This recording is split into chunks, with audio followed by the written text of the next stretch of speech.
look at that. Hey. I wasn't just last minute fixing a light. No, not at all. Not at all. What's up, everybody? We're let's go. Let's fucking go, Yes, folks. Let's go. Yeah, this is episode 100 for us. We fucking did it. Yeah. Holy shit, folks. Let me tell you. This is a lot. Yeah. It is a lot, but at the same time, it feels like we just started. Yeah. Yeah. Yeah. It's literally on the border of 2 years. Yeah. It'll be 2 years in July, the first week of July. Yeah. And we just talked about this like a couple weeks ago, how like this show started as the two of us sitting in our like respective like, work areas, like in our homes on, early Saturday mornings. Yeah, of all times. What the fuck were we thinking? That was like the worst idea. I think it was just to like get it done, and then like Yeah. I don't know. It was like that's when the time was available, I think. Yeah, and then like I think it gave us purpose, like to get up on a Saturday and do a thing. Yeah, because this was like kind of, mid-pandemic when like we, anybody was just looking for any kind of human interaction. Yep. So that's how it started. And I think we did maybe like 15 or 16 episodes that way. I think. Yeah. Maybe a little bit more or a little bit less. Yeah. Because I want to say Humanoids from the Deep was our first in studio I think it was. Yeah. podcast, the original iteration of our studio. Yeah. Which was way less cool than this version. Yeah. It was way more cramped. There was way more shit in here.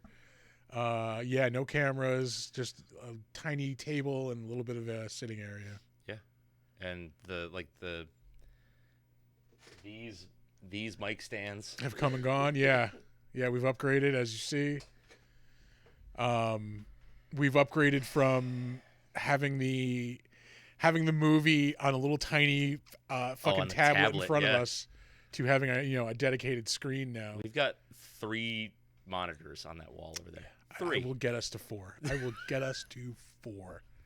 Mark my words. We'll have to grid them. Yes. Yeah. It'll be even more back computer like. Yeah. We could have them all like in one, one configuration or 4 separate screens. Like. Oh no. Fuck yes. I don't know why I'm opposed to it, but I am just on principle.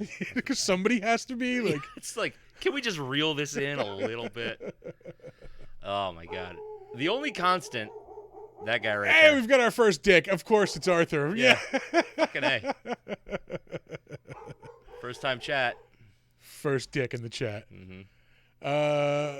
And of course, it wouldn't be an episode of the show without Donner yelling and screaming and barking. Yeah. Thank you. He's what keeps us grounded. Yeah. I'd like for him to be grounded. Yeah. But anyway, we're gonna do things a little bit differently tonight. We are. Yeah. We are all fortunate in that George Romero fucked up sometime in the late 60s. Yeah, like really bad. Yeah, big time. And did not copyright Night of the Living Dead. So it is a public domain film.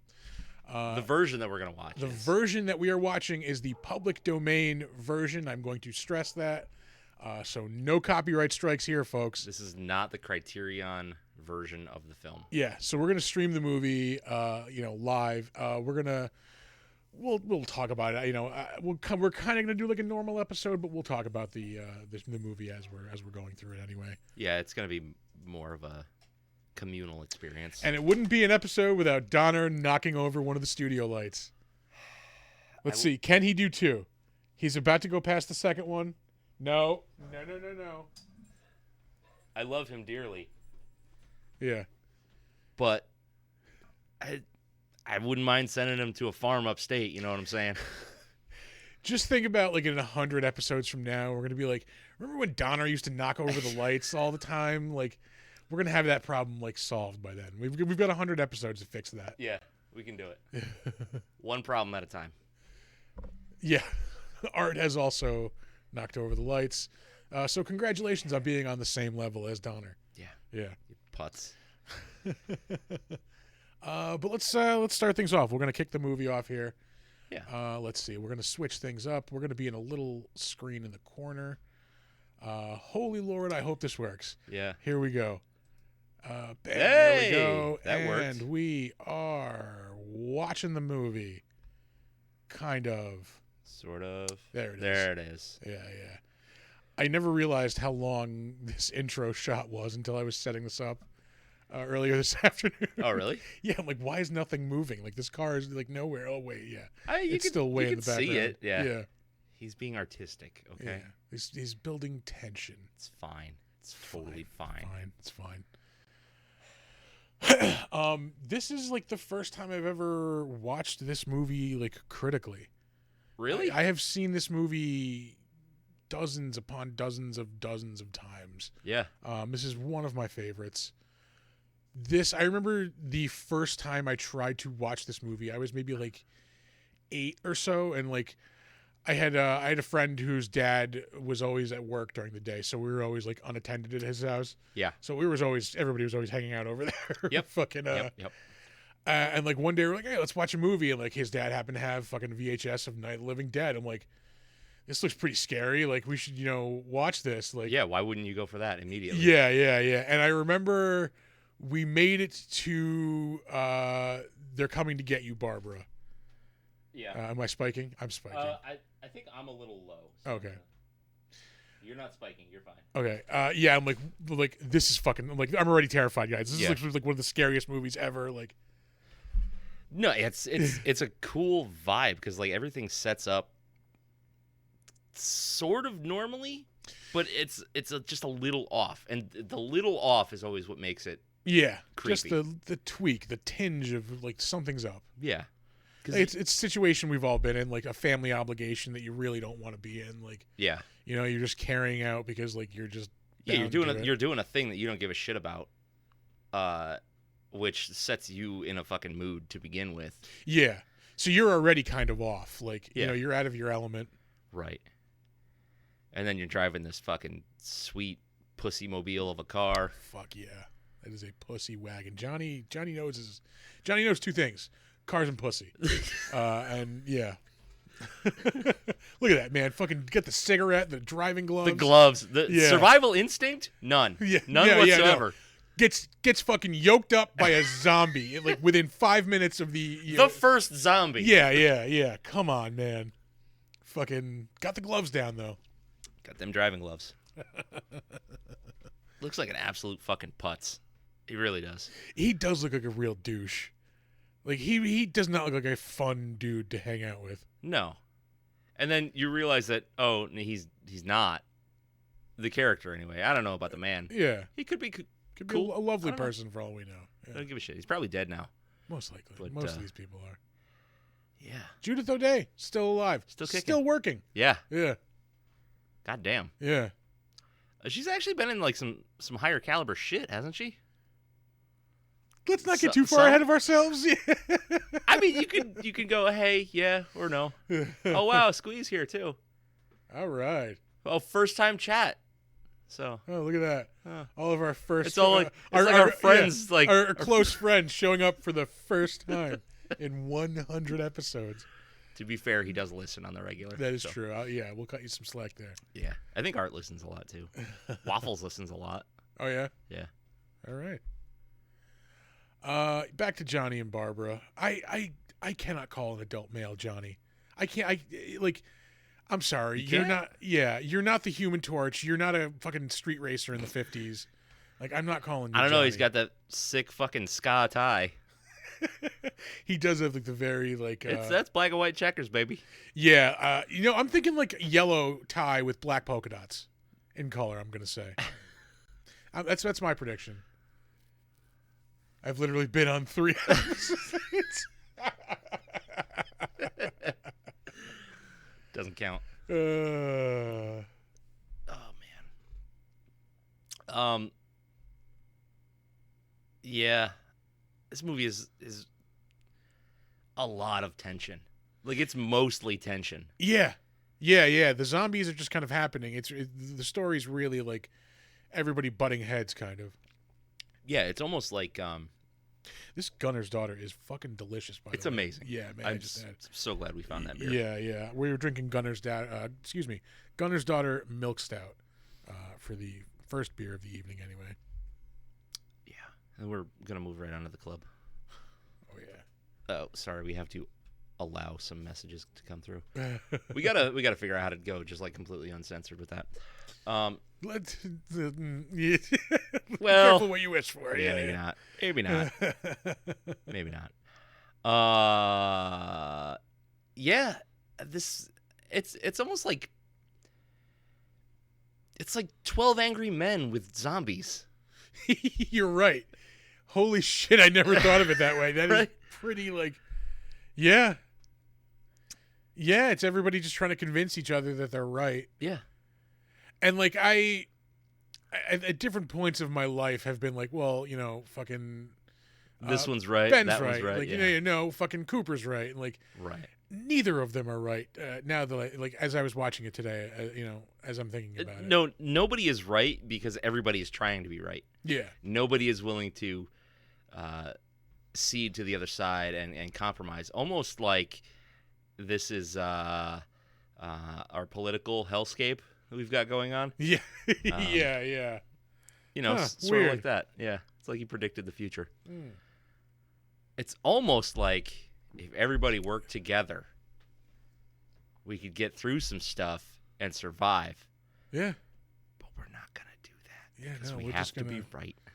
Hole up in the basement and not leave ourselves out. Yeah. Just get eaten by our children. Exactly, yeah. I love how just like this starts off like it's just one dude. Like you wouldn't. It isn't something you would even notice. It's just a dude wandering. He looks kind of off. Like he looks like a crazy hobo. Yeah. You wouldn't think anything of it, and then all of a sudden, like you're grappling for your life, and fucking you find out how big of a pussy your brother really is. Like.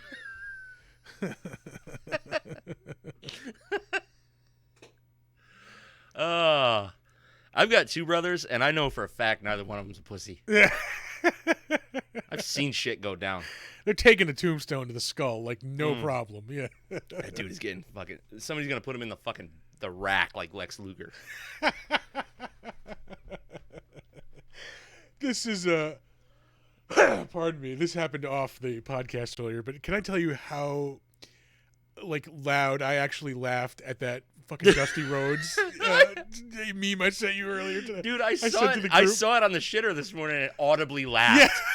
I did the same thing when I first saw it. Like I laughed out loud. Like I actually LOL'd.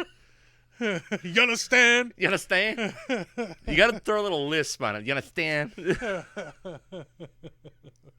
Like not quite Tyson. Yeah. Not quite. Tyson, but Southern. Yeah. Southern. It's so weird because he's from Texas, right?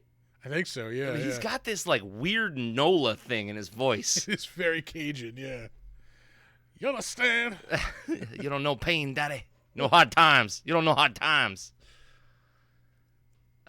Dusty Rhodes, the fucking just a treasure. American dream. He is the American dream. All right, back to the movie. You understand?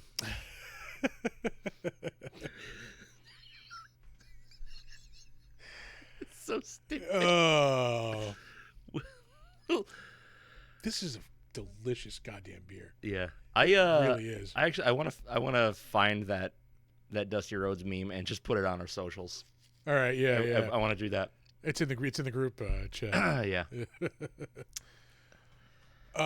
Let's see. What else is there to say about that? We're already way off track. We're 100 episodes in. It's not changing, folks. Nothing is. It's not different. This is the show. You're getting Big Dumb Monsters. Yeah, you're just getting it the really unhinged version. And like, how do you fuck up a car? How do you total a car when it's not even running? Like, are you that shitty of a driver? Apparently, well, woman driver. This is before. I'll give her a little credit. This is before power steering, so like, you had to turn for like a week probably to like get it to move an inch. Oh, those old boats, yeah. Hey, see, Art knows, because she's a woman. Know the concept of door handles and smashing windows. Yeah, modern zombies just get mad and run at things until they break. Yeah, pretty much. Because she's a woman.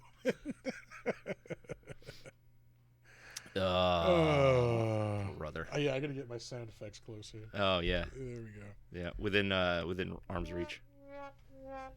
I also forgot to turn the volume back up. That's fine. It's fine. Again, it's 100 fine. episodes in, it's not getting better. I'd like to think it's getting better. Yeah. See, I'd like to think a lot of things.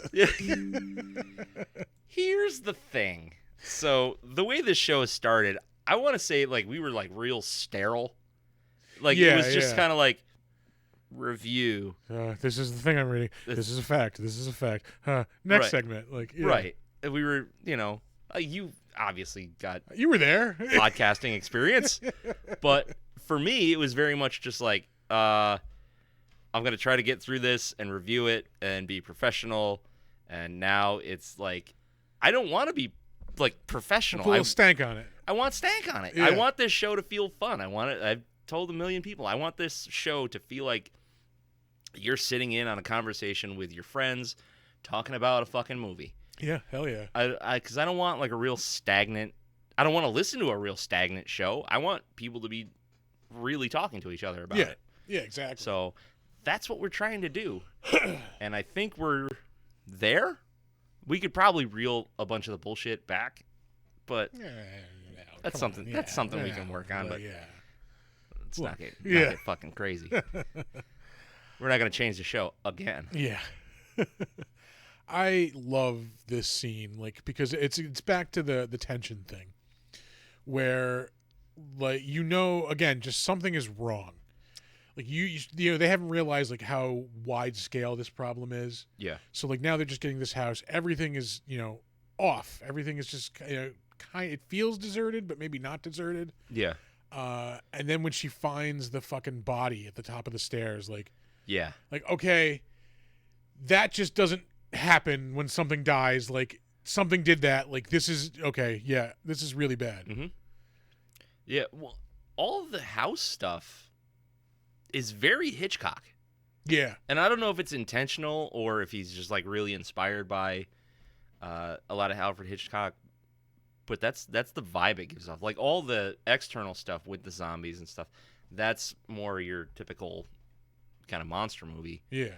But yeah, all this tension and stress and character development, super Hitchcock. Yeah. And I specifically like saw it. Well, again, not just for public domain reasons. Like I wanted the black and white version of this movie. I don't like the colorized. No, it doesn't. It doesn't have the same impact. Yeah, and it's for I don't know what reason. Like it just doesn't work. I think it's just more of that mood thing. Like it just because it's more of a meta like mood enhancer. Like because it evokes more of like that 50s like drive-in like sci-fi kind of like feeling. Yeah. Yeah. Anyway, that's my interpretation of that. Yeah, and this had to have been one of the last great drive-in movies, right? Yeah, this is 1968, so like that. So like the golden era of the drive-in is pretty much coming to an end. It feels like this movie. Oh, I love that. Just the fucking gnawed up skull. It feels like this movie should be way older than that. Like, it's not that old of a movie. Well, it is. Well, I mean, relatively speaking. Yeah. Well, I think a lot of that is due to the fact that it's black and white. Yeah. Because the color movies were definitely a thing by this point. Like, yeah. Oh, yeah. I mean, again, entirely. 1968. Like, yeah. Yeah. But it just easily feels like it could be from the 50s. Yeah.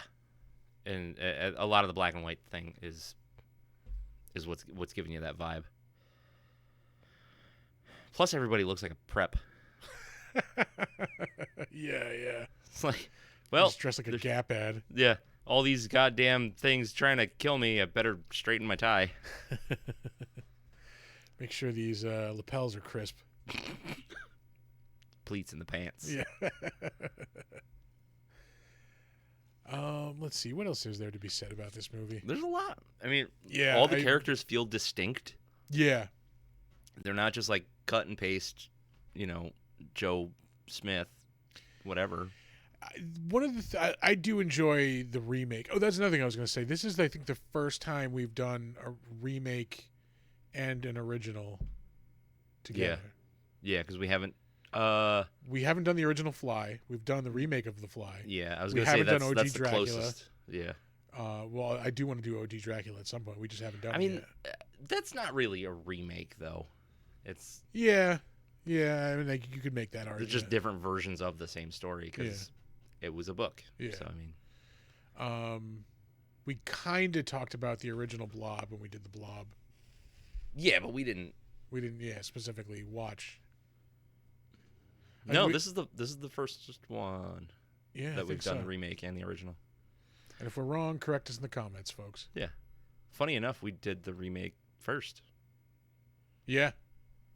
God damn, that was when we had Ken on, wasn't it? Yeah, it was Ken Reed. Ken Reed was on for that one. Yep. God, that was like episode 20 something. That was soon after we were in here. Yeah, it was. Yeah.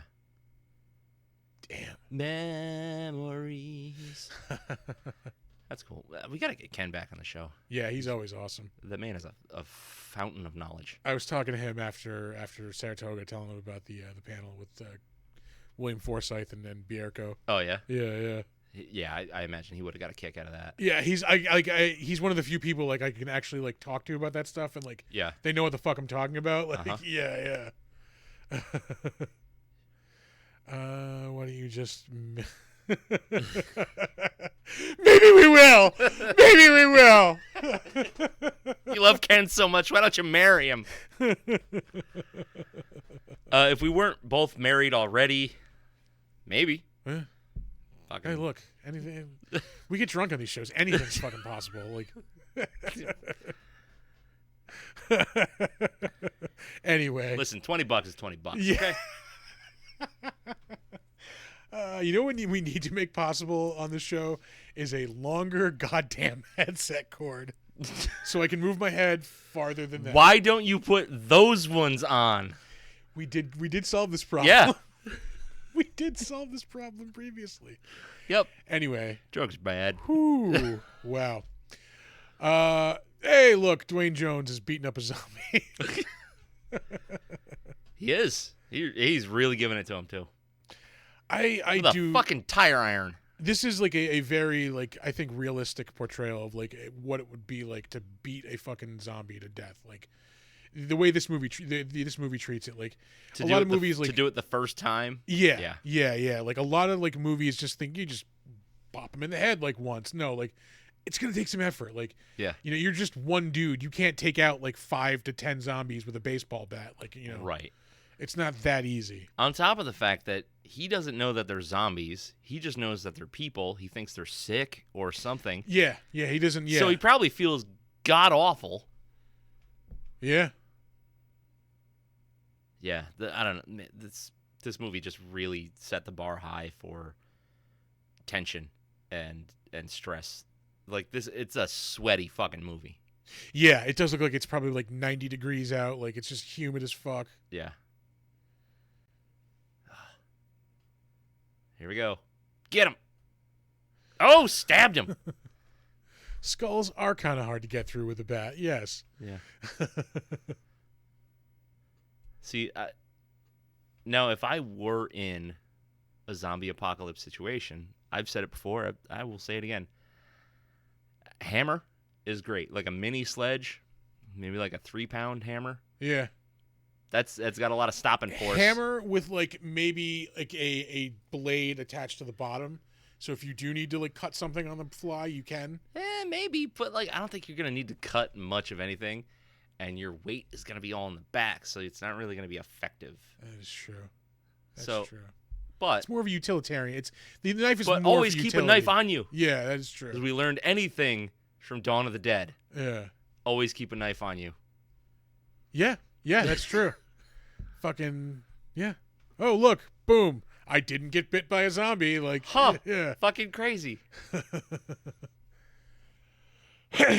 Personally, I'm gonna need to learn like blacksmithing, and I'm making me some like Wolverine claws. You can just buy them. That is true. Any mall in America. Yeah. Yeah, you're like those like weird gift stores where you can buy like sais and like kimonos. Yep. I follow a subreddit called Mall Ninja Shit, Yeah. It's amazing. It's One of the best. last stores at Latham Circle Mall was like the Mall Ninja store. It certainly was. You can get like a plug-in like wall painting of a glowing bonsai tree like next to a waterfall. I need a tapestry and ninja stars. I need a bow staff and a cane with a hidden sword in it. Where can I get all these at once? Oh, and a beaded curtain. Yeah. And incense. Fuck, incense. We need the incense too. Gotta have it. Got to. Fucking replica blade sword. Mall Ninja. Oh, that's amazing. Yeah. And accurate. It hurts how accurate that statement is. Holy Christ. Oh, you know what? You know what else was one of the last things to go in Latham Circle Mall? Mildred Ellie. The business school. Wow. Yeah. There's something really like appropriate about that. Like, like this business school. It's probably like a necromancy business school. Like they're literally sucking the life out of the businesses in the mall to like. I bet it did. Yeah. Put into these like business people that they're training. Yeah. There's a fucking movie in there which we just trademarked. Yeah. Unlike George Romero in this movie. Yeah. Copyright. Yeah, Big Dumb there we Monsters. Copyright. Necromantic Business School. Yeah. Fuck off. It's ours. And we're taking that band name too. Yeah. Ooh. Ooh. Yeah. We're all about monetizing this show, folks. After 100 episodes, we need some coin in our pockets. Yes, we do. Yeah. How much money have you made on this show? Made? Negative dollars. Yeah. We have made negative dollars. Phantom bucks. But I've gotten a lot of experience, as they say. Yeah. Yep. Worked for a lot of experience. Yeah. Anyway. We've had some experiences. Yeah. Yeah.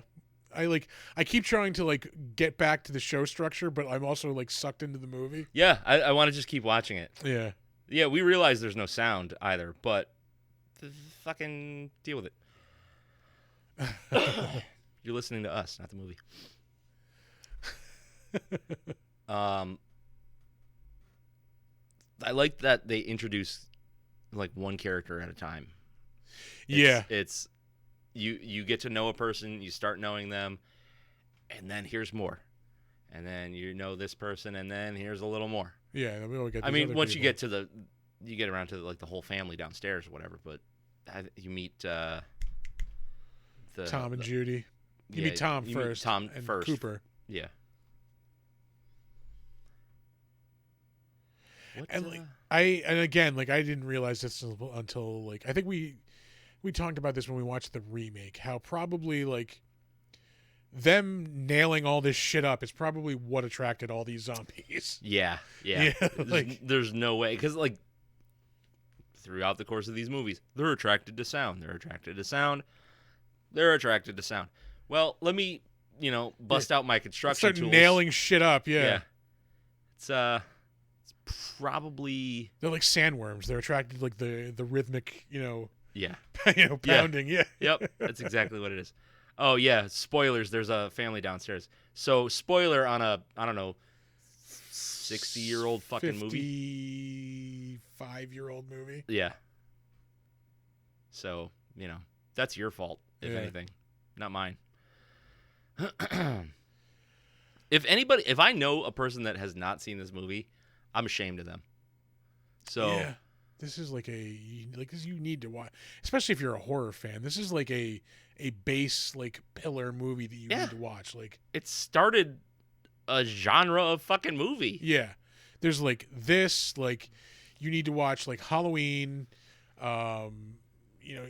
Frankenstein probably is in there. I'm gonna say. I mean, yeah, get into all your Universal, your mainstay Universals. Yeah. But if you want to get to the meat and potatoes of like where we are now for horror, yeah, there's a shit ton of like classics. This is definitely up there. All your classic slashers. Nightmare on Elm Street, like. See, shit. I would Sleepaway Camp. I would not recommend Friday the 13th 1 though. if you're want looking for slasher, the classic experience, then no. You need to go like probably 3 and up. Yeah. 3 is probably where I would, if you want like 3 is where they got the formula Voorhees. down. Yeah. The Jason Voorhees of it all. That's where you need to start. Yeah. 1 and 2 were great. Yeah. But I don't know. 1 was always kind of boring to me. Yeah. Yeah. I guess. Yeah. I can see it, but I don't know. It was more like a suspense thriller kind of thing. Yeah. So not necessarily like a slasher flim. It's a flim. Yeah. A fine flim. Watching an Italian exploitation film. By the way, we have to say happy birthday to a fucking legend, my father, and Vincent Price. Oh. Happy birthday. Salute, motherfuckers.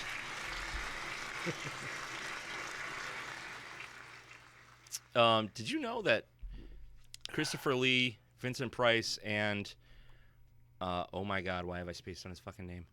Van Helsing. Anthony Hopkins? No.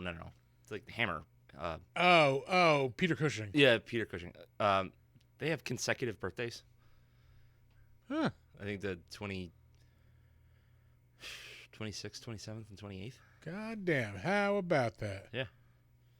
Chug. No. Yeah, as much as I love this beer, it is delicious. I also have like fucking heavy. A thin layer of like sweet like glue on my lips right now. Like yeah. Yeah. That's accurate. Yeah. Yes, but so if anybody is this is very like toasted marshmallowy, like really good. Yeah. A little chocolatey. It's Gunner's Daughter Milk Stout by Mast Landing Brewing Company. It's fucking great. 5.5% alcohol, not bad. Yeah, it's respectable. Yeah. We have a description here: a beautifully aromatic, balanced milk stout with delicious notes of peanut butter, coffee, and dark chocolate. And I backed that entire statement. Yeah, you got that. I got that. Yeah. Yeah. All right. It works, folks. Try it. Booze. It works. Feeling down? Want to be downer? Booze. Let's drink until we can't feel feelings anymore. Remember that game? That was a fun game. Huh? It's called My 20s. Certainly is. Sponsorship? No. We are adamant that we want that Utica we Club want the sponsorship. club sponsorship. We're coming for that Utica Club sponsorship. Yeah. We want a Utica Club neon sign like right there. I cannot tell you how many times I've almost bought one. Oh man. But they are pricey. Yeah, they are. They are. But I want it. I wants it. So we'll settle for the Utica Club coaster / bottle opener that I'm about to use right now. You're endorsing the show whether you like it or not, Utica Club. Art says he's on the neon sign. Endorsing. Yeah. Yeah. Enabling. Enabling is more. Enabling. Yeah. It's fucking delish. Goddamn delicious.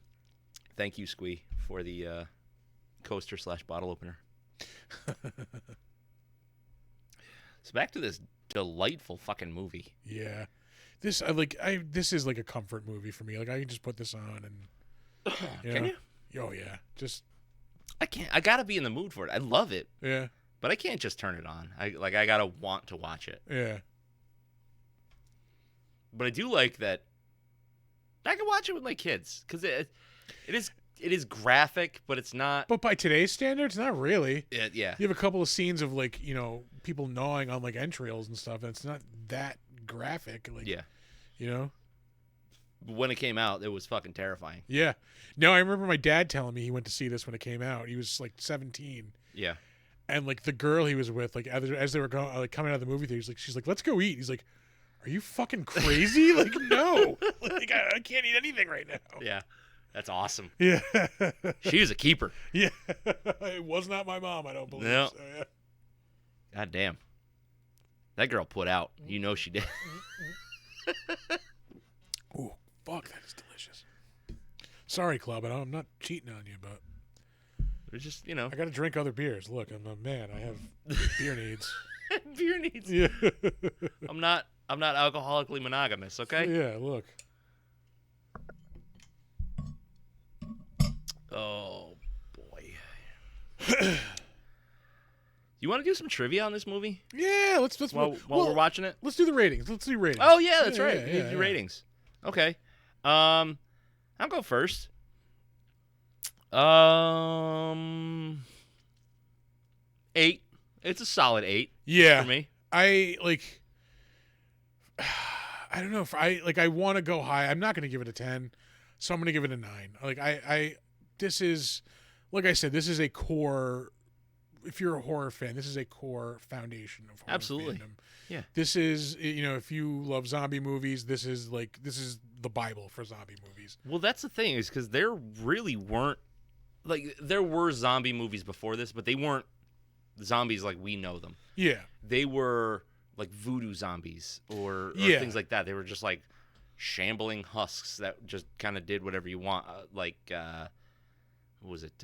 Carnival of Souls? Yes. And White Zombie with Bela Lugosi. Yeah. That was all like Haitian voodoo stuff. It wasn't like the dead have come back from the grave and are eating people. Yeah. No, they're just like people under like mind control in earlier versions. Yep. So really, it created the genre. Like George Romero is called the father of zombie movies for a fucking reason. Yeah. So it's incredibly substantial. But it's not without its flaws, I guess. It's just not. It's not like super compelling from start to finish. I mean, a lot of it is. Yeah, but it starts to drag in the middle. The arguing, like, I think you would get much. to a point where, like, you know what? We just need to fucking survive. Like, right. Yeah.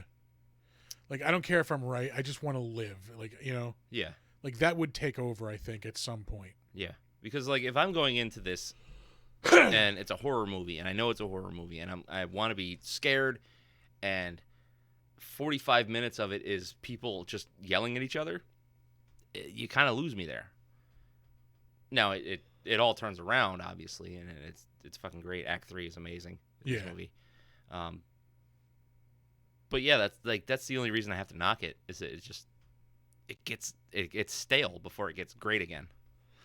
I like, back to the Act 3 thing you were just saying. Like, I will say Barbara's death is really fucking heartbreaking. Oh, absolutely. Because like she was the, like, the thing that started this. She started the story, but like, yeah, if you're looking at it from like Ben's point of view, like, he had to protect her. That's all he had to do. And like, when she gets pulled out the door like that, like, it's just fucking, and he couldn't do it. Yeah. And his death at the end is even just more as heartbreaking. Bad. Yeah. It's fucking yeah. So what do you guys think of Night of the Living Dead? If you had to throw a fucking rating on it? People in the chat. Anybody? Still watching? Let's see some numbers out there. Yeah, throw them down. Let's make this shit interactive. God damn it. Yeah. While you do that, I'm gonna bring up the trivia. Ooh, nice. Is there anything else I want to say while we're just kind of talking about the movie generally? I don't know. Is there? No. I fucking love this movie, man. It is super good. It's fucking great. Like, it's amazing that this was really the high bar for so long. Like, all of the core Romero movies were like the high bar that were just, like, in some ways, like, I don't think have been. He reinvented the genre every time he put out a new movie. Yeah. Like, I think arguably you could say that they have not been topped, like, those 3 movies. I mean, it depends on what you're looking for. If you want like a gross out gore fest, yeah, he's been topped. Yeah. If you want the mix up of like the human drama with the zombies and it meshes like really well and makes like a well crafted movie, no, nobody's done that better. Yeah. So you get he gives you the best of both worlds. So he's not the best when it comes to gore, but mixing the gore with the realistic how people are going to act in these situations kind of stuff. Yeah. Yeah, he's absolutely like unbeaten. Looking at Art's score, 9 for what it started, 6.5 for what it actually, or for actual quality. Yeah, I can get on that. I mean, it is an indie movie, like from the '60s. Yeah, It has, it has its flaws. Like, it's not perfect. yeah. I mean, if you wanna just rate like how influential this movie is, it's like a 12 out of 10. Yeah, it's like off the fucking charts. Man, that's a lot of really, really shitty carpentry right there. And again, a lot of I love the ironing board. A lot of yeah. It's like behind the board. We don't want the zombies to hurt their handsies as they're pounding on the. You want to get boo-boos. There was a scene that I never noticed until I was watching it today, as many times as I've seen this movie. Mm-hmm. I think it's a little bit later on when like they're like zombies. I think it's before Tom and Judy try to go out to the gas pump. Like the zombies are trying to get in the window, and like I think Cooper's like trying to nail up boards, and Tom is like pounding on this zombie hand. Yeah, that's coming through the board, and it's just like he's hitting it, and it's just falling apart. Yeah, like chunks of flesh are just coming off. Yep, like fingers are just coming off it, and like it's still just coming through. It's so nasty. Like I never noticed that before. Yeah, that you want to know what that was? That was a clay hand filled with chocolate syrup. Huh. All right. Yeah, all the blood in this movie is chocolate syrup. Yeah. Bosco chocolate syrup. I knew that. Yeah. Yeah, I learned that from Mystery Science Theater 3000.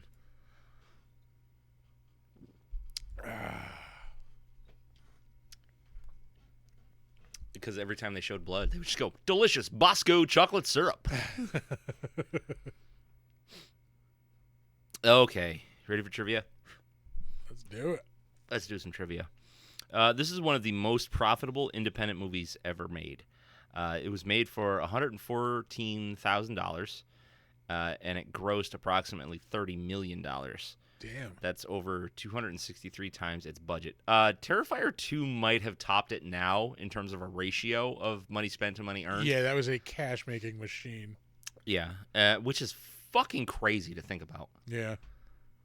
Yeah, to think that movie was like $250,000 or something like that to make. Like something like that. It wasn't a whole lot of money, and it's just, It raked it in. When the zombies are eating the bodies in the burnt-out truck, they're actually eating roast ham covered in chocolate sauce. And the filmmakers joked that it was so nausea-inducing that it almost was a waste of time putting makeup on the zombies, as they ended up looking pale and sick anyway. That is pretty fucking nasty. Ugh. Like, oh, I'm just going to eat this and ham throw and up. Chocolate. Salty ham and chocolate. Ugh. No, thank you. George A. Romero chose Evans City Cemetery for the first scene due to its isolated location. The crew didn't want to be interrupted by onlookers or police inquiring about their presence because they were most likely filming without a license. Yeah. And the cemetery on top of a hill in a heavy wooded area allowed them the privacy they needed. Ironically, it has become a popular tourist attraction and fan destination in the decades since its release. I wouldn't mind going. Yeah, no, definitely. It'd be cool. Like, grab a Randy sandwich on the way. Fucking just just hit up Pittsburgh and check out all the fucking zombie sites because they're places you can go. Like, they are tourist destinations. Yeah. Fucking hit that mall. Pittsburgh is a fucking nice city too. I've never been. Yeah, I've only been once. I've been to Philly. I've never been to Pittsburgh. Yeah. What else do we got here? The main house did not have a true basement, but it had a dirt potter's cellar, and thus had no long staircase leading down to it. As a result, the basement scenes were filmed in the editing studio's cellar in downtown Pittsburgh, which is really, really well done because you cannot tell. Yeah. That it's a completely different fucking location. Yeah. Like, I always thought that this whole ass movie was filmed in two spots. Yeah, like they filmed in the house, like house and cemetery. Yeah. Nope. Fucking ridiculous. It's that well shot. In his final interview before his death, Duane Jones admitted he had never seen any of the Dead movies, nor any other George A. Romero movie. Oh, all right.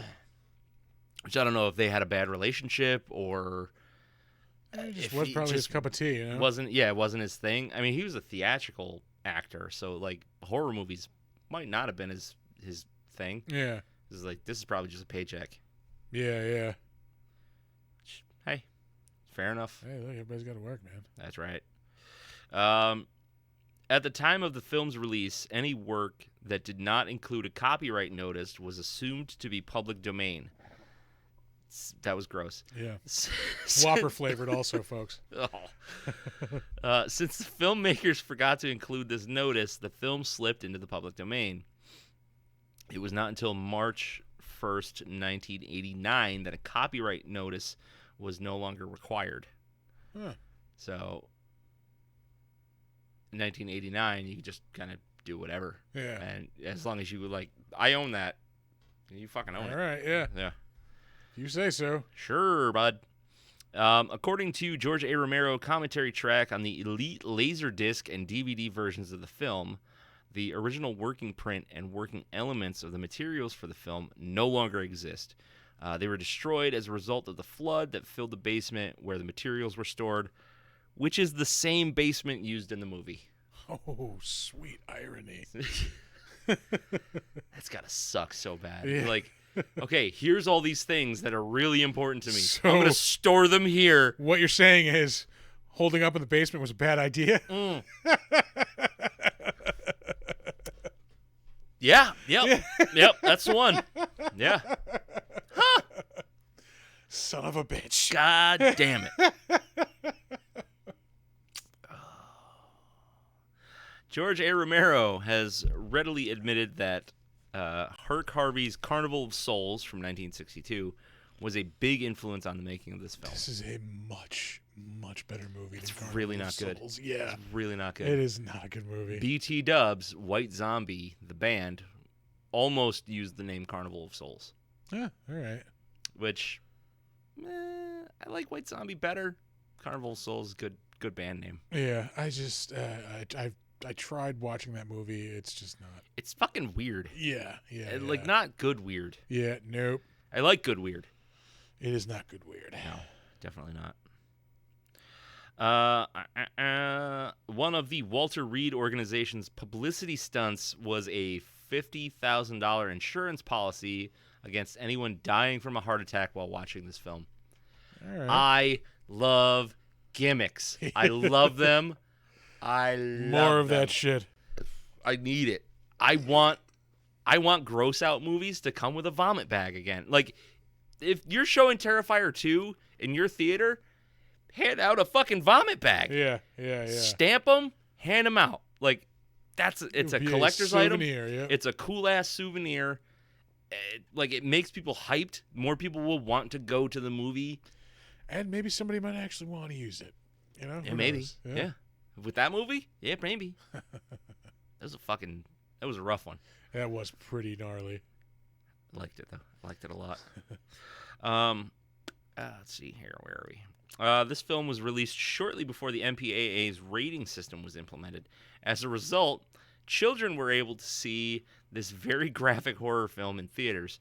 A review by critic Roger Ebert included his concerned observations of children watching with him and being traumatized by an adult horror story that they were completely unprepared for. Huh. Yeah. Fuck them.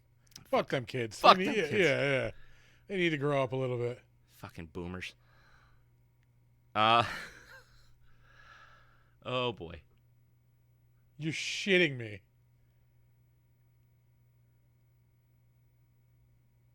Arthur, you're a real piece of shit. You know that? Just a grade A asshole. Yeah. He bought us a Utica Club sign. Kisses. God damn it. Now I'm fucking excited about that. Yeah.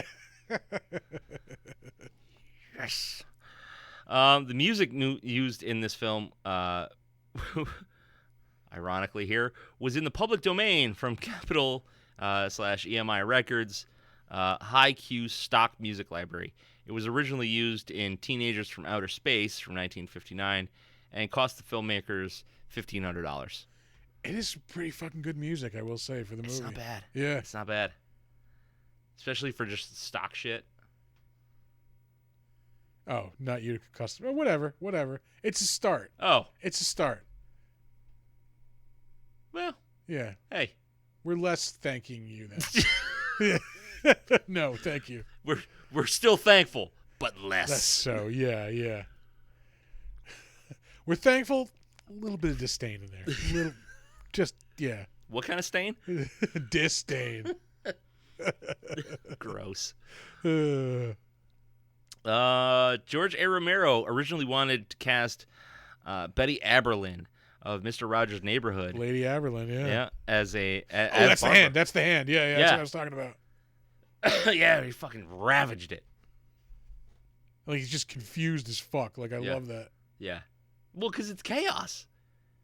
Like, everything is going fucking crazy. Like, the world is upside down.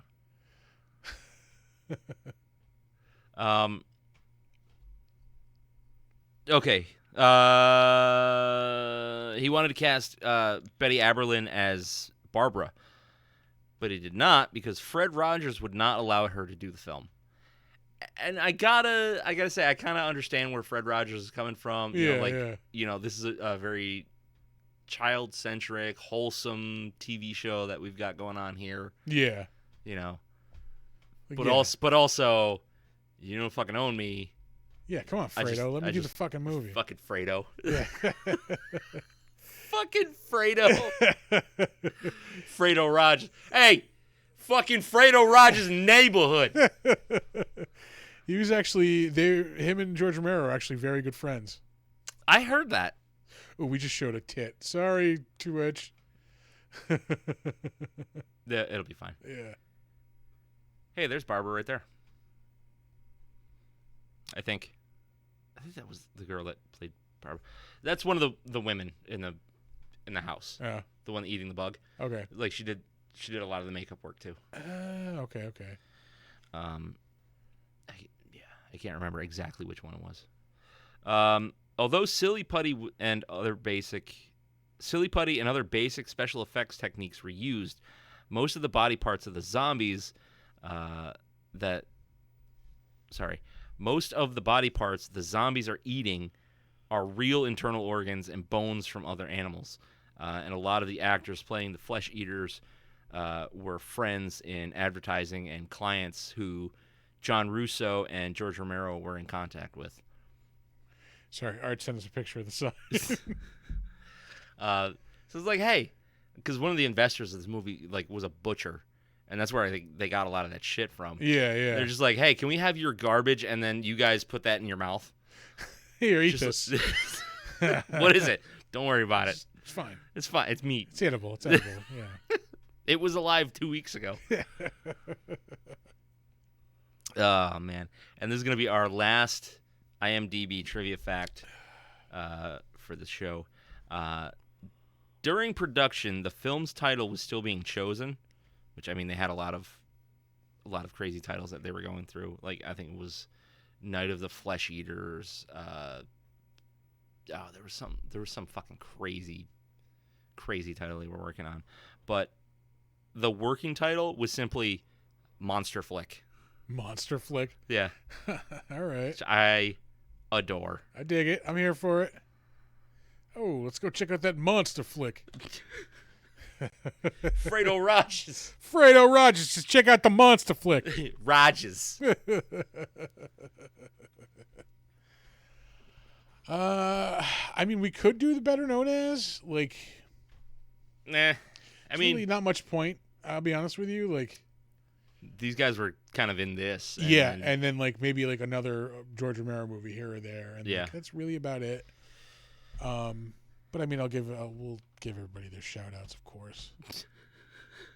Now, can I do this without fucking up the... No, I don't think you can. Yeah. I don't think you can. You're probably going to see IMDb. Oh, you know what? I think I put... Hold on. I think I might have put it... No, I didn't put it on the same tab as the movie. Hold on. I'm going to find... there we go. Yep. Hold on. Let me get him off the screen. You fucked it. Oh, no. It's still up. Once you let it go. There it is. Okay. We're good. We got this. Shh. It's fine. We have talked about George Romero before. We talked about Land of the Dead. We've talked about Dawn of the Dead. We all know George Romero. We love George Romero. Yep. Fucking man is a goddamn legend. Yeah. We will move right along. Dwayne Jones, of course, plays Ben in this movie. Mm-hmm. Surprisingly, like, this is probably his biggest role. He, doesn't have many roles, 8 altogether, which again, like, for, the ground that he broke and like the popularity of this movie, like, I thought he would have done more. Well, I mean, he died in like 88. Was it 88? Hold on, let's see. It was 88, 1988, yeah. Yeah. Yeah, 51 years old at the time. Yeah. That's not old enough. Yeah, no. The last movie, Fright House, came out in 1989. Yeah. But that's the thing. I think he was more of a theatrical actor. Yeah. So. Yeah, the movie. I mean, it was 5 years before he did another movie, Ganja and Hess, in 1973. Yeah. And then it was almost 10 years before he did another movie, Losing Ground, 1982. That sounds vaguely familiar, but I don't. Yeah. I don't know. I don't know what the fuck it is. No, that does not look familiar. Beats the fuck out of me. Moving on. Judith O'Dea, of course, plays Barbara in this movie. Mm-hmm. This also probably her biggest role. I mean, she is in stuff. She has 3 things upcoming. Ed Gein DDS. Yeah. I need to fucking see that. Vampire Zombies from Space. Oh my god. Wait, that's Plan 9. Yeah, that is correct. She's in a lot of like low budget horror movies, it looks like. Yeah. And even still, like, for her, same situation, like, groundbreaking role, easily recognizable, really popular movie. She's got 15 roles under her, belt, under her credits.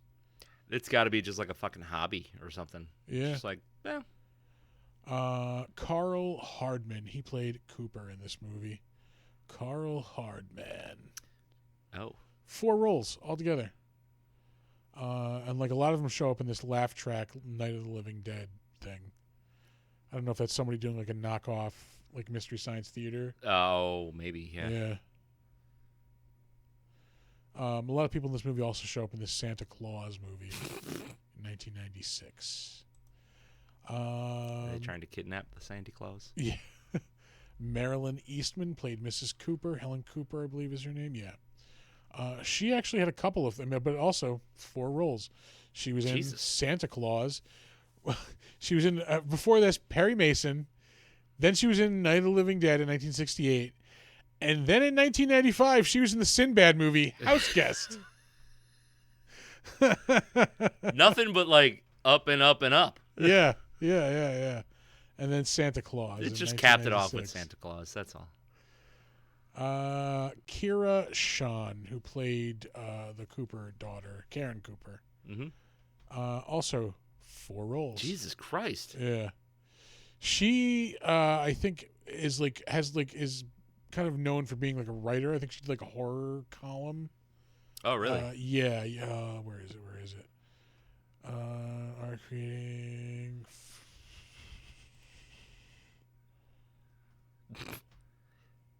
Yeah. Titled Ghoulish Guidance and Advice Column for Zombies and Other People. Okay. Yeah. Anyway. Oh, she also makes handmade jewelry, according to IMDb. Of course. Anyway, S. William Hinsman. He was that first zombie dude.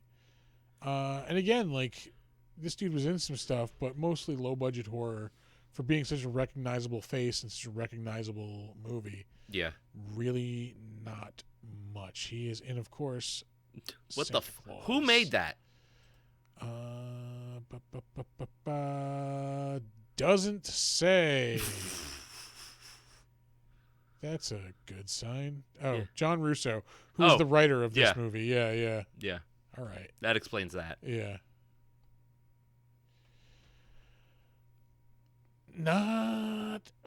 He's in like a lot of the Romero stuff. Knight Riders, Season of the Witch, The Crazies. And that's really. There's Always Vanilla is another thing that shows up a lot in these credits. That was another George Romero shit, wasn't it? I think so, yeah. Let's see. Who do we have next? Bill Cardille. I saved him. He is the reporter at the end of the movie, I think, doing like the he's the news segments. News anchor. It's Chili Bell. Yeah, is he like the host of like Chiller fucking theater or something? Yeah. Okay, did not know that until I was doing this. Yep. Chili Billy, host of Chiller, 1963 to 1984. I did not realize that ran that long. Yeah. Fuck, I still remember seeing that beginning on TV when I was a kid. I see. I don't know that I ever saw any of it.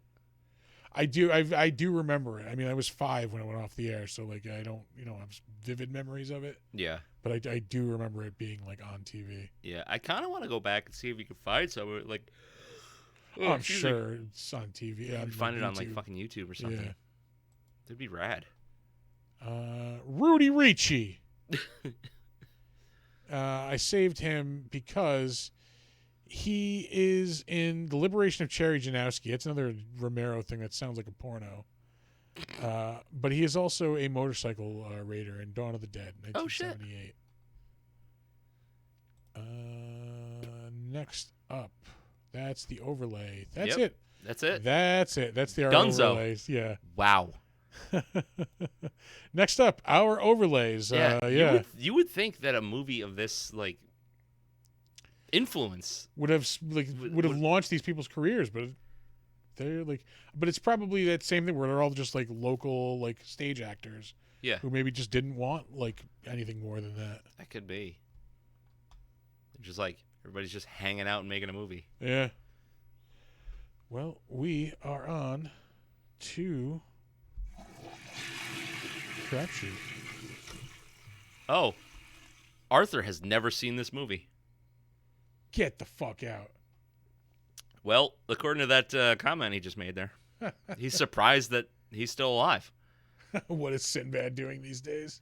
Nothing? I don't think he's even doing stand-up anymore. I paid to watch the porno monster flick. All right, Donner's into it too. Yeah. I think Sinbad is still living off those Shazam royalties. Those non-existent Shazam royalties. Dimensional royalties really can stack up over time. It's a lot of money. Yep.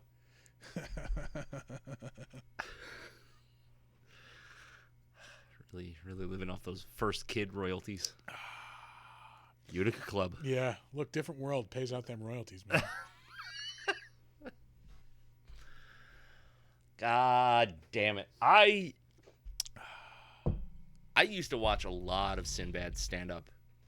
Oh, fuck yeah. It was always on Comedy HBO Central. a lot. You had a couple HBO specials. Yeah. It was on Comedy Central a lot. Yeah. And the dude was legitimately fucking funny. He catches a lot of shit because his movies are bad, but he's funny as hell. Funny. Yeah. Oh. There we go. Oh, my God. Yeah, I know we're doing a lot of jaw-jacking, but, like... It's our 100th episode. We earned it. Going back and forth between, like, the news footage and the people, like, watching it, like, you're watching the world end. Like... Yeah. Yeah. The opposite of Bernie Mac. Oh, where his movies are good and his stand-up is terrible? Yeah, that tracks. Bernie Mac's stand-up was not great. Not for me, anyway. There's somebody who does the Bernie Mac voice on the Howard Stern show.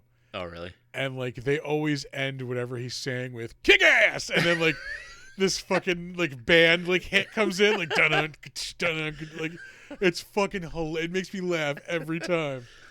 Kick ass! I'm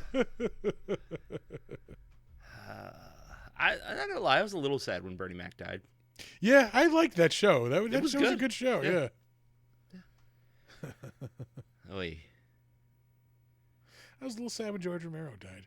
I was very sad when George Romero died. Like, you saw it coming a mile away. Yeah, just to look at him. This frail little old dude. Like, he's been dying since '96. But he finally croaked in 2007, 8-ish. I think it was longer than that. It was you might be right. Yeah, because like it was around the time he was in like one of those Call of Duty games, and it was probably around that time because I remember playing it in my old apartment. Yeah. If only I had some sort of technology. Yeah, if only there were some interwoven net that of information. A series of tubes, if you will. Yeah.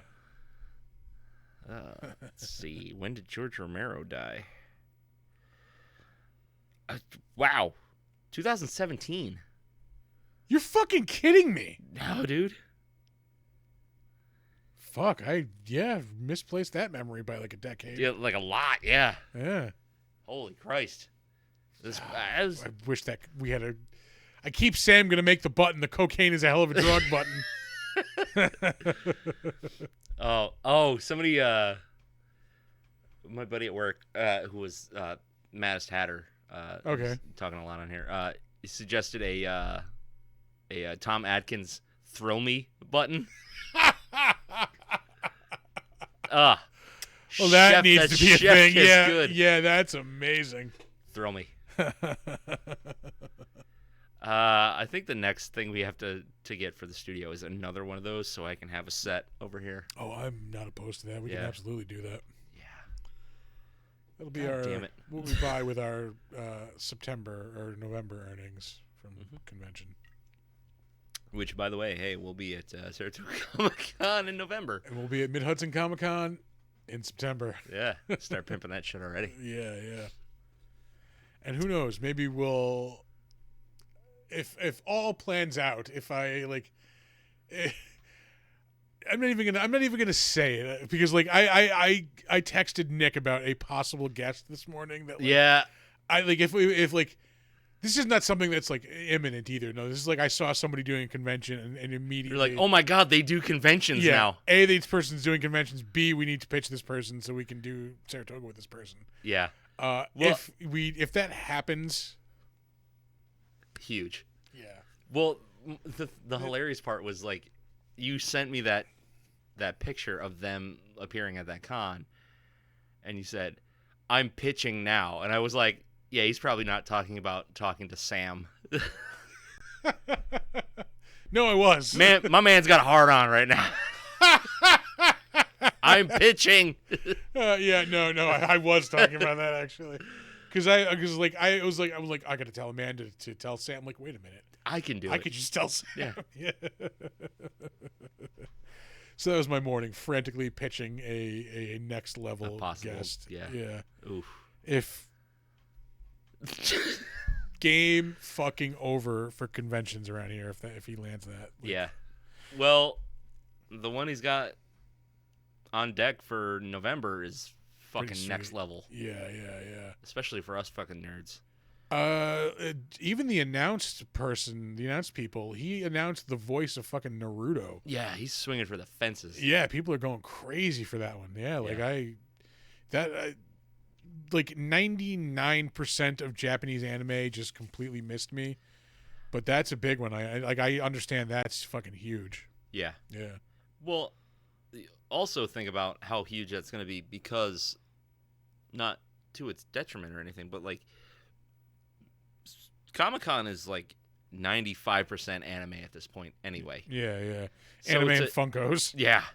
So it's just like a massive fucking announcement. Yeah, it's gonna be good. But if he books that person today, that's a that knockout. poor woman is gonna be so crowded. Oh yeah. But if he books that person today, like, imagine how crowded that would be. Like, how much of my own money do I need to contribute to make this happen? Like, because I will. Well, actually, you know what? We can say it. Like, it's not gonna change anything. No, I don't want to say it. You don't? No. Why not? I don't want to give other area. Oh. Yeah. Gotcha. Yeah. Nope. No. Yeah. No competitors. Yeah. Sorry, folks.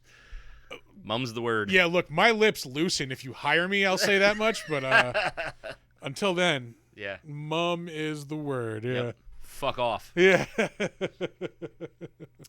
Oh, boy. Yeah, so this part of the movie is where everything kind of drifts for me. Yeah. Because it's discussion and inner turmoil and arguing, which is fine. But, like, just like 15 minutes ago, everything was going fucking haywire, and it was awesome. Yeah. And I realize you got to slow it down, but, like, he slows it down for too long. Way too much. Yeah. Too long. And it pains me to say it, but, like, it's fucking boring. It's a little boring. Tom and Judy are idiots also. I just that's true. Say that for the fucking record. Dumbasses. Fucking morons. What are you going to do? Yeah. I don't know. Yeah, see. So, while we're watching this boring-ass part of the movie, you watch anything good this week? I have watched things this week. Things? Yeah, whether or not they are good is up for debate. Well, one thing I will say, like, one thing was a guilty pleasure that, like, I'm not getting the pleasure part out of anymore, I think. Really? I saw the new Fast and Furious. Oh, yeah. I will, like, those are fucking guilty fucking pleasure. Like, just turn your brain off. It's going to get dumb, and it's going to get enjoyably fucking dumb. Yeah. But the thing that really, like, hammers home, like, the quality of those movies, you know, the quality that makes those movies really good is that they, like, for most of those movies did, like, real stunts. Like, there was, you know, car chases, there's cars doing things, like, it's action. It's what it's supposed to be. Right. A lot of the stuff, a lot of the stunts are all CGI now. If we're just CGIing car stunts, then why are we here? You might as well just watch Cars. I can go home and play Grand Theft Auto. Yeah. For not, you know, any additional money than what I've already paid. Yeah. Like, you know. That's a bummer. Yeah. Like, I don't give half a fuck about those movies. Yeah. But I can understand why people go see them, because they want to watch cool car shit. Yeah, they're a movie that, like, if you're a fan of, like, 80s action movies, you don't get 80s action movies anymore. That's probably the closest you're going to get to, like, a big, dumb 80s action movie. Right. Where stuff blows up and, like, there's cool one-liners and, like... Is that our next show? What, the Fast and Furious? No, fucking big dumb 80s movies? Oh, my God. Big dumb 80s action movies? That'll be the Patreon for the Patreon. You have to pay $5 to get into the Patreon, then pay another $5 to get that Patreon. I don't know that we need to do that. I think we do. Like a double Patreon. Money, why? Double Patreon flavor? We do. Yeah.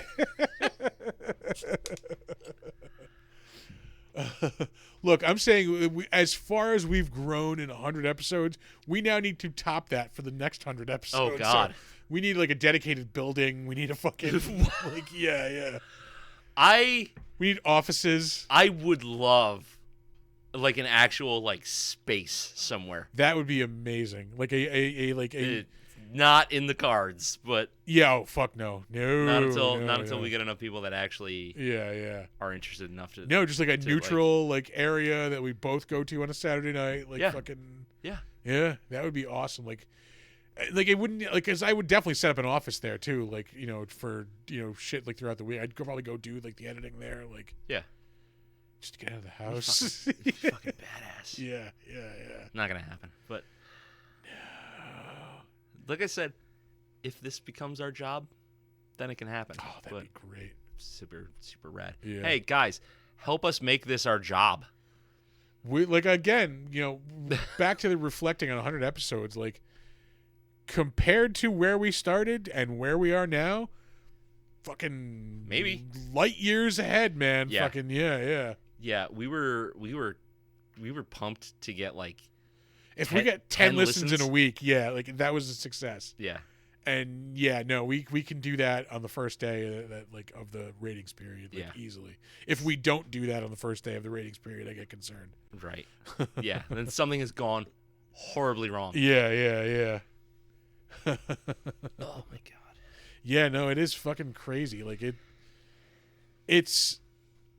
I think that's a lot of the reason why like most podcasts don't get past like 4 or 5 episodes. Like Instagram, Twitter, Facebook are just filled with pages and shit made for podcasts that people were excited to do and did for like 3 or 4 episodes and then just let die. Yeah. Because they realize, oh fuck, there's actual like work involved in this, and like yeah.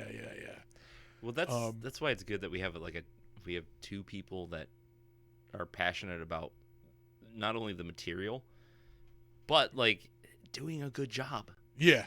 Like I want people to listen to it and enjoy it. Like yeah, I mostly do it for selfish reasons, but if I can share that with other people, it's all the better. Yeah, exactly. And yeah, I will say it is like that's why I could never do as much with my last show, because it was just me doing all that stuff. Like now that there is 2 of us, like it's so much easier. Like if you're doing the audio editing, it's so much easier for me to throw together a video to set up fucking all this shit where that goes out and fucking like it's so I never would have been able to do all this shit on my own. Like and for the record, I had the fucking idea to set up cameras while we recorded 11 fucking years ago. and like I remember the people I were recording with at the time like, no, that's not nobody's gonna watch that, that's a bad idea. I mean, like, Twitch wasn't so much a thing back then. Yeah, but we would have been one of the fucking first people on it. Yeah. Fucking nope, not like I know what I'm fucking talking about. I will fucking, granted, I'm an idiot, I'm a fucking moron, but every now and again, like I will spit something fucking worth wild out like that. Yeah. Well, that's the thing, is like that's why you and I work so well together, because like we're not afraid to go like, what do you think about this? Yeah. What do you even if it's like, if I think it's like a stupid idea, but it's got like a little bit of legitimacy to it. Yeah, if there's that little bit of legitimacy, fine. If it's gonna fucking get a foothold somewhere doing something, it's worth it. Yeah. Yeah. No, it's like I trust the work that you do, and you trust the work that I do. Yeah. And like, yeah, that's just like I never would have been able to do half the shit that we do before. Like, and it fucking the quality of the shit we put out is, again, not to pat myself on ourselves on the back too hard, but fucking for 2 people, we put out a fucking solid show, man. I'd like to think so. Yeah. We're putting out a weekly TV show when you think about it. Yeah. A weekly fucking TV show that also has a podcast and fucking supports, social media fucking sites. Like, yeah. I could probably get a little stronger on the social media stuff. So could I, but we're fucking, it's, utility, it's working. Like, we're getting it done. We just got to do more. What do you guys think? Like, more? It is better than Big Bang Theory. Way better. Better. And I will go to my grave hating Big Bang Theory. We'll say I watched it. I've seen it. Yeah. And that's why I don't like it. Because I will say it's mostly stared to Kaylee fucking Cuoco. Like, yeah. For sure. Long format is definitely hard. Yeah. Yeah. That's the other thing. We like a lot of people don't do longer format shit on Twitch or on YouTube like we do. Like, analytics wise, like people say that like you're the best thing to be video wise is like 5 minutes, 6 minutes. Like, yeah. Well, with like Twitch, it's. I mean, there's people that do like really long format, but they're playing a video game. Yeah, so, like, playing video. Constant... We're doing a talk show. Like, yeah. But going back to Big Bang Theory, it's okay. It's not as extreme as this example I'm going to use. It is blackface for nerds, and I hate it. No, I've heard it described that it is 100% accurate. Yeah. It's just one is a lot more extreme than the other, but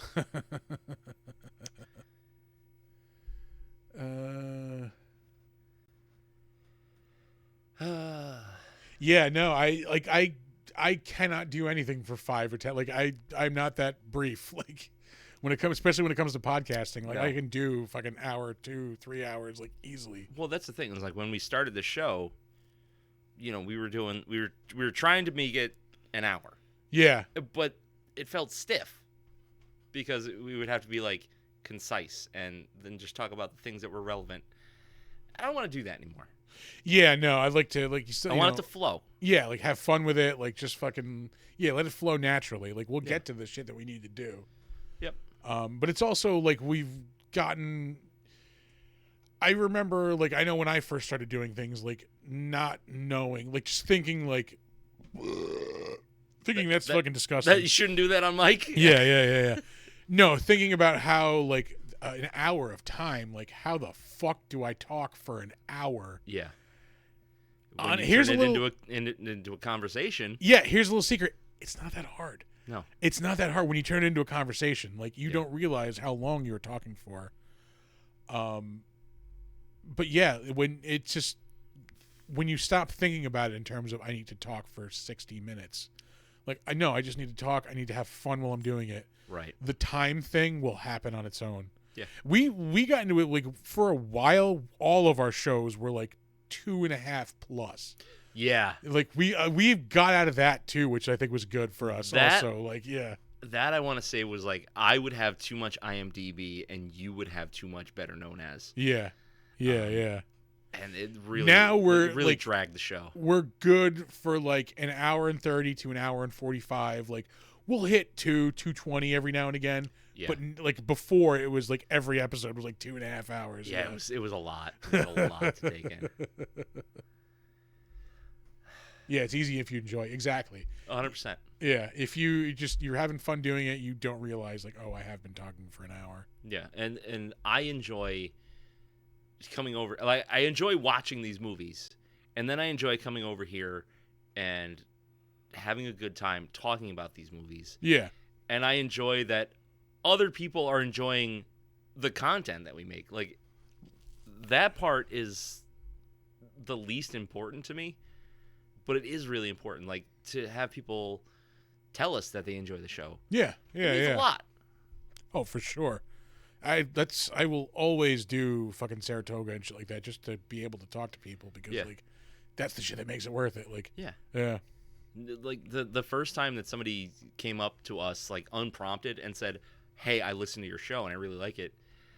I felt like the fucking Grinch and my heart was like fucking like gaining size.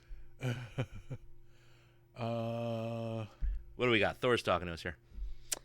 It's great. I wanted to do something similar in the beginning, but could not get someone else to commit. It's really hard. It's hard pitching other people on like a vision like that. Trust me, I fucking know. Yeah. Because like, hey, do you want to do a bunch of hard work for free?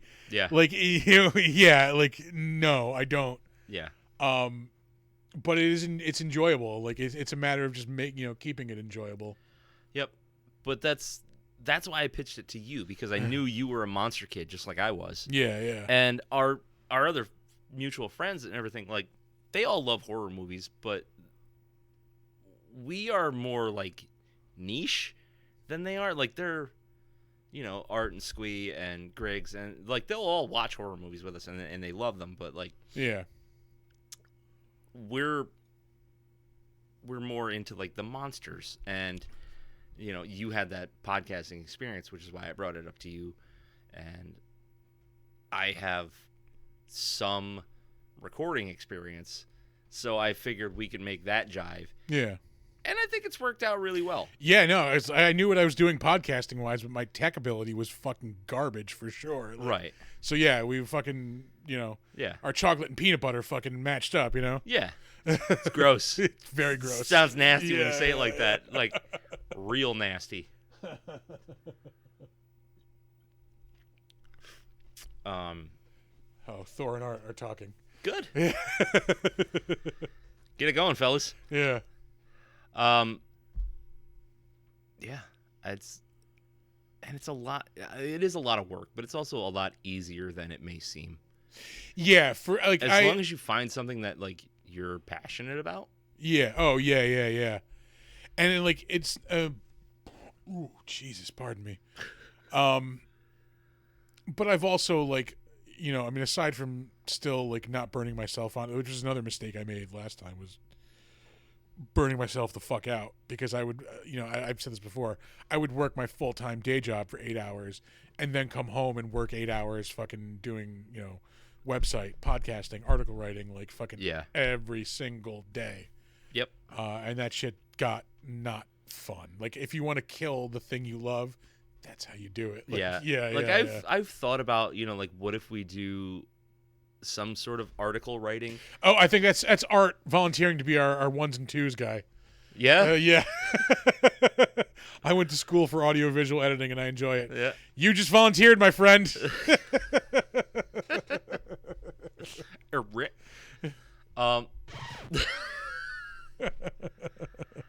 Oh, I had something going with. Oh, yeah, I keep thinking, you know, like, what if we do, like, you know, like a written article review thing about things that aren't movies, but then I'm like, nobody gives a fuck. Nobody reads articles. Yeah, nobody reads. I got really good at a thing that nobody gives a fuck about. Yeah. Writing the articles. Yeah. Yeah. So that'd be cool if we would do, like, you know. And that was another thing I called, like, ahead of the game. I was like, print is dead. Hey guys, what if we just stopped with the articles and just did the podcast? Yeah. No. Yeah. All right. But I'm wondering, and we'll talk about this more after the show, I think. All right. But it's got to do with more, like, Instagram reels, reviewing things that are not movies. Yeah. Just we'll talk about it. All right. We'll talk about it. We get to. We were gonna, like, 20 minutes ago. We're gonna talk about things we watched this week. Oh yeah.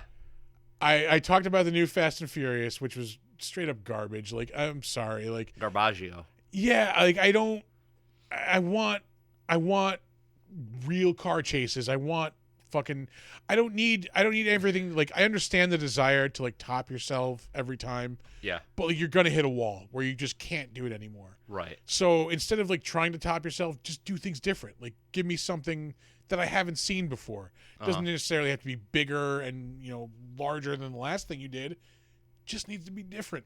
That's where James Bond movies excelled. Yeah. Yeah. Like, yeah, they would get, like, fucking whack and grandiose, but, like, for the most part, it was the same level of absurd, just in a different setting. Yeah.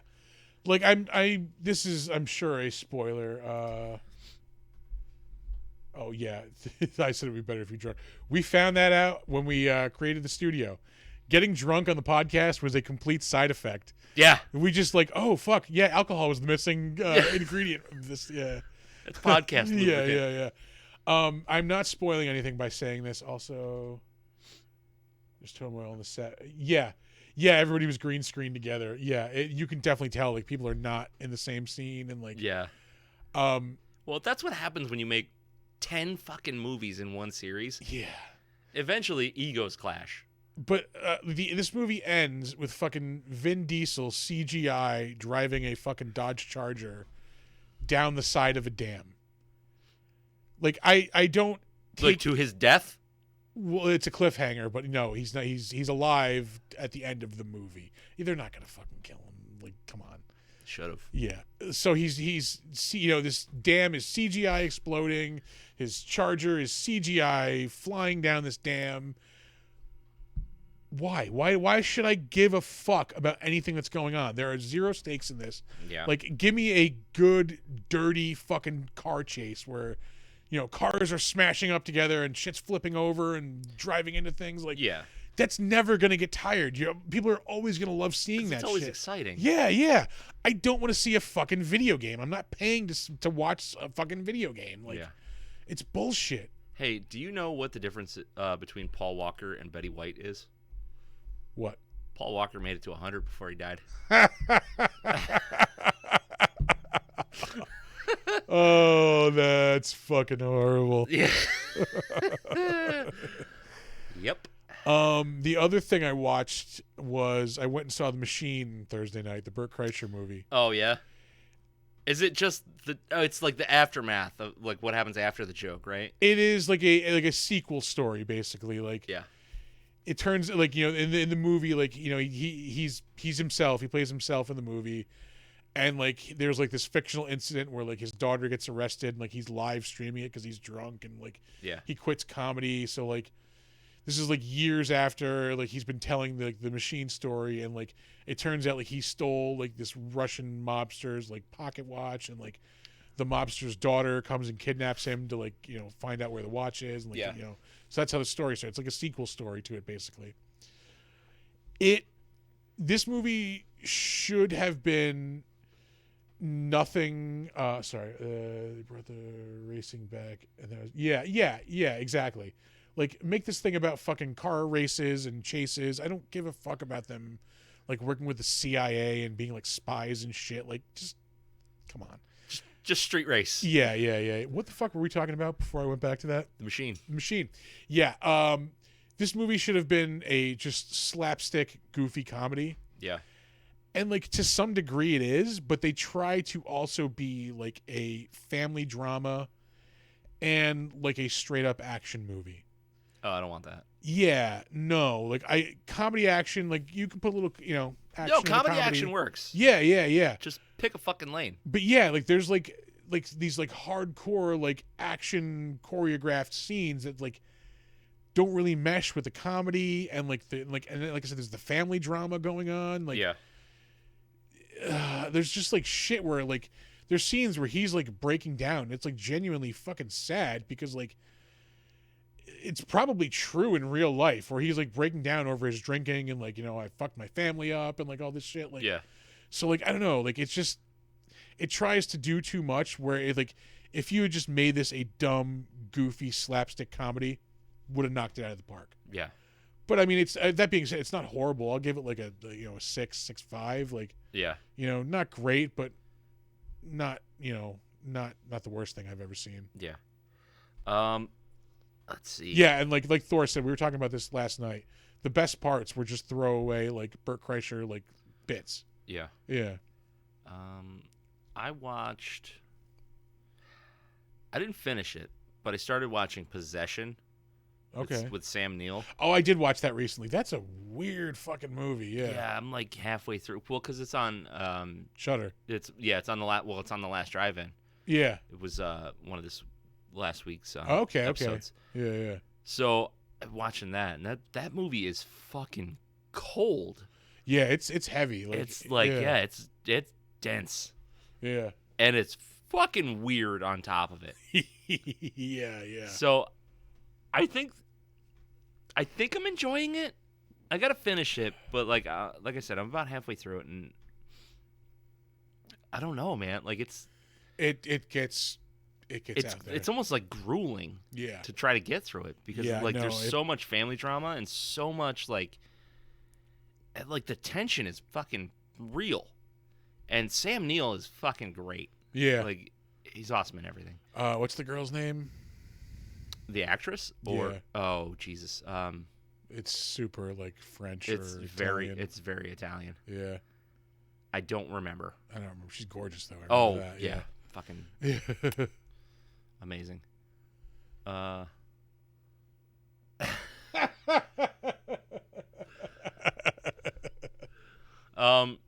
Arthur, have you seen this movie before?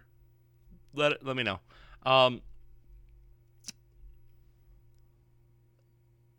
But last night, I went to see Zach Bryan at the MVP Arena. All right. On a scale of 1 to 10, it was a fucking 12 experience. And I know you don't like country music. I don't. It's not that I don't like country music. I fucking despise country music. I'm going to Nashville in like 3 weeks. You like Johnny Cash? Like how can you I do love me. You like Willie Nelson? Yeah, I love old school country. I will say. What you're saying is like I don't like. I like punk rock country music. Yeah. Fine. I like the shit that's acceptable for people with spiked fucking jackets. I don't need Toby Keith fucking fake cowboying me up a Listen, song. I don't really dig on Toby Keith either. but I have a theory, and you've heard me explain this to people, that I think everybody likes country music. They just have not found the country music that they like yet. There's something to that argument. Like I said, I do love some old school fucking dirty ass country. Yeah. Like there's something out there for everyone. You just have to find the one that covers the content you want to listen to and sings it in a way that you want to hear it. Yeah. Because not everything is like the super twangy, like. I don't need some dude in a fucking shiny shirt and fucking cowboy hat and boots fucking singing a pop song at me. Like, And you might, I don't know if you've ever heard any, but you might dig Zach Bryan. Maybe not. Maybe not. Maybe you'll like Lucero, which is like a country band, but they've got punk rock roots. I'm trying to think of the last. Like, I got into like a little bit of like Wilco and like Uncle Tupelo, like that. I could kind of get on board with. Okay, so that's alt country. Yeah. Like Sun Volt and stuff like that. I don't like Wilco. Squeeze with me on this. Yeah, like they're not my favorite, but Volbeat is nowhere near country music, my dude. Like, nah, no way. They're not like, I'm never gonna like, oh Christ, I need to throw on some Wilco, but there are songs like I hear like, oh fuck, I dig this song, like yeah.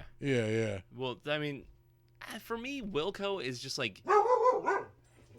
Oh, I think we're about to get interrupted. He's with me. Hey. Yeah. Oh. Buddy.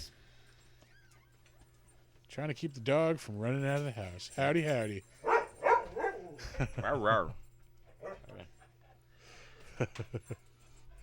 Wilco just like the songs are just so fucking sloppy and not well played.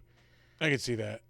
And it's just a fucking mess. I know I've seen Wilco live, probably at Bonnaroo. Yeah. Don't get me wrong, like Jeff Tweedy is like iconic. He's fine, but there's a guy my old job, I used to call asshole Jeff Tweedy. Just because he looked kind of like Jeff Tweedy and he seemed like kind of an asshole. Yep. Yep. Although, from what I understand, Jeff Tweedy, kind of an asshole. Yeah. From what I've heard. That's why Uncle Tupelo is not a band anymore. Yeah. For the uninitiated, you had Uncle Tupelo, which was like one of the original alt country bands. Yeah, I want to say Wilco was at SPAC. I think I saw them at SPAC. And then they split up and became Wilco and Sun Volt. Yeah. Sun Volt is where like all the talented musicians went. And Wilco is where Jeff Tweedy went. Yep. I can't believe I killed that second club. You hear that, you club? Your beer is delicious, and you should sponsor us. I'm about halfway through one. Yeah. My second one, actually. Once all these fucking hick hunters show up, the movie picks up the pace like a lot. Yeah. And that's where it starts. Like, I don't want to say like the human stuff is not interesting, but like it sets up this big shit, and then it turns into just like family squabbling, and then big shit happens again. Yeah. This fucking dude with like the German fucking hat. Like, he wore that hat at like the local Oktoberfest also. Oh, like, fucking yeah. That's a guy with lederhosen. I'm trying to think of other like country-ish bands I have seen live. I mean, I've seen Chris Christopherson live, but I wouldn't say I'm a huge fan of his. Yeah. I like him. He's a great songwriter. Yeah, oh, fuck yeah. Fucking when he writes songs for other people. He was one of the fucking highwaymen. He was one of the highwaymen. Yeah. I was a highwayman. I've seen Willie Nelson live.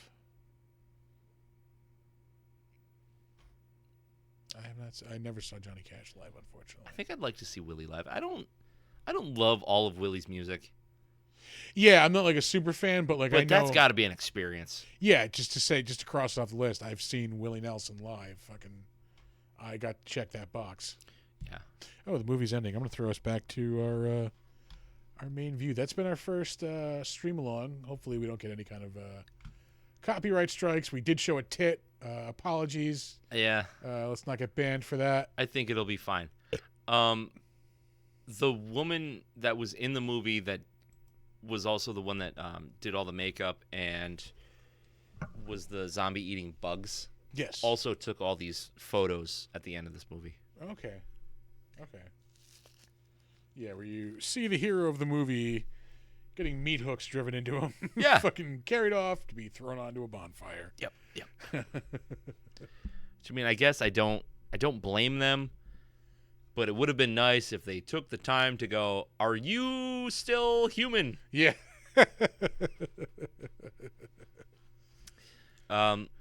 Which a lot of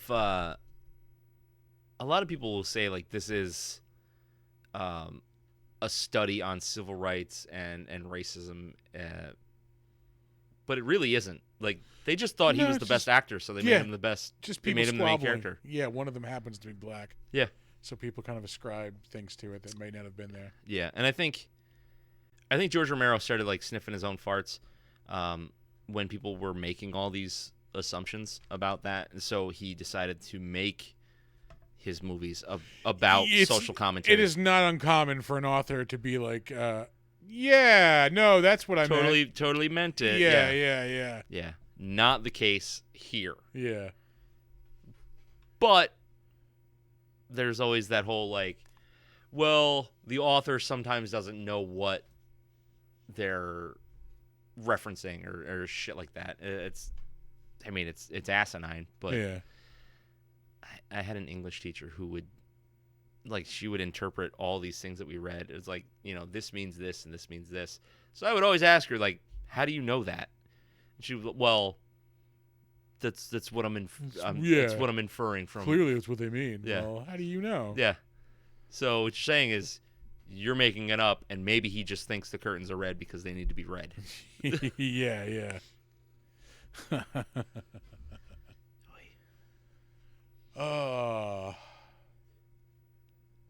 What else? Let's see. Like I said, what do we need for where are we going to be in the next 100 episodes? Like I said, dedicated building. Yeah. Our own producer, who's going to be Art. Yeah. Thank you for volunteering. We're not going to pay you. Yo, it's your work. Because we're not going to get paid. Yeah, no.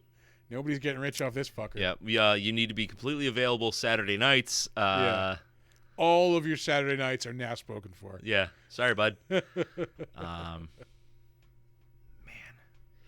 I mean, not to sound like an ass, but it would be cool to have somebody here with us, like, doing the ditty and pushing the buttons. Yeah, to maybe quote Mike feeding the us what Enforcer. people are saying instead of us going, what's that person writing? Like, Yeah. Yeah. Like, capturing clips and doing the Instagram reel thing. Sound effects. You want to work on the sound effects? Yep. Although I do enjoy doing that, we'll say. Well, that's the thing. I can have one. You can have one. Yeah. You can have one. Exactly. We've all got sound effects. Yeah. It's all relative. I don't think I have anything else. I've really surprisingly not watched a lot of stuff lately. My watching time has been just, like, dwindling. And I did rewatch The Bear this week. That was a fucking great show. Yeah, it was. Yeah. That show made me want to start just calling people chef. Yes, chef. Because it's coming back in a couple weeks, so I rewatched is it? Yeah, the 22nd, I think it comes back. Good. I was hoping it wasn't canceled. Yeah, no, that show is really fucking good. Yeah, I'm really excited. excited. Makes me want to cook. Yeah, really excited to see where it's going. Yeah. When is it coming back? June 22nd. Okay. Yeah. Maybe I'll rewatch the last couple episodes or something. It's only 8 episodes, so it's like a 4-hour fucking rewatch. It's pretty quick. Yeah, I think I burned through that in a weekend. Yeah, I know I did for the first time. And I think it took me maybe a week this time to rewatch it again. Yeah, because I was watching.